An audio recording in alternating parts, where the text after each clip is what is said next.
सुदर्शनश्चक्रराजा तेजोव्यूहो महाद्युतिः सहस्रबाहुर्दीप्ताङ्गा अरुणाक्षा प्रतापवान् अनेकादित्यसङ्काशा प्रोद्योज्ज्वालाभिरञ्जितः सौदामिनी सहस्राभा मणिकुण्डलशोभितः पञ्चभूतमनोरूपो षट्कोणान्तरसंस्थितः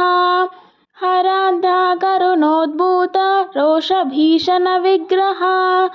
हरिपानीलसत्पद्मविहारारामनोहरः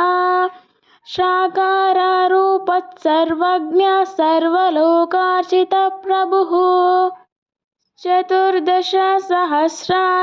चतुर्वेदामयो नलः भक्तचन्द्रामसज्योति भवरोगविनाशकः रेफात्मको मकारश्च रक्षोऽश्रुघ्रूषिताङ्गकः सर्वदैत्यग्रीवानालविभेदनमहागजः भीमदंष्ट्रोज्ज्वलाकारो भीमकर्माविलोचनः नीलवर्त्मा नित्यसुखो निर्मलश्रीर्निरञ्जनः रक्तमाल्यांबरधरो रक्तचन्दनरोषितः रजोगुणाकृतिशूरो रक्षकुलयमोपमः नित्यक्षेमकरप्राज्ञा पाषाण्डजनखण्डनः नारायणज्ञानुवर्ती नैगमान्तप्रकाशकः बलिनन्दनदोर्दण्डखण्डनो विजयाकृतिः मित्रभावी सर्वमयो तमो विध्वंसकस्तथा रजस्तस्त्वतमोद्वर्ती त्रिगुणात्मा त्रिलोकधृत् हरिमाया गुणोपेतो व्ययोक्षस्वरूपभाक् परमात्मा परञ्ज्योति पञ्चकृत्यपरायणः ज्ञानशक्तिबलैश्वर्य वीर्यतेजप्रभामयः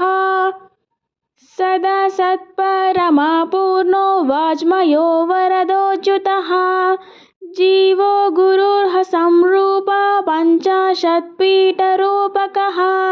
मातृकामण्डलाध्यक्षो मधुध्वंसी मनोमयः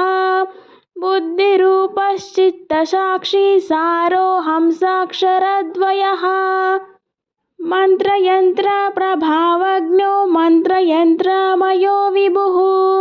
स्रष्टा क्रियास्पदशुद्ध आधारश्चक्ररूपकः निरायुधो ह्यसरम्भः सर्वायुधसमन्वितः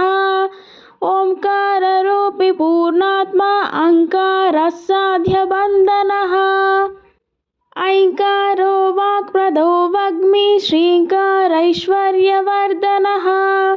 क्लीङ्कारमोहनाकारो हंफक्षोभनाकृतिः इन्द्रार्चितमनोवेगो धरणीभारनाशकः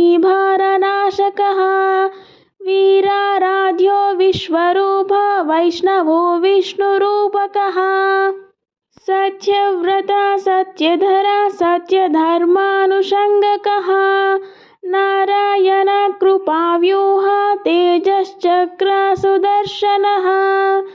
इति श्रीसुदर्शनाष्टोत्तरशतनामस्तोत्रं सम्पूर्णम्।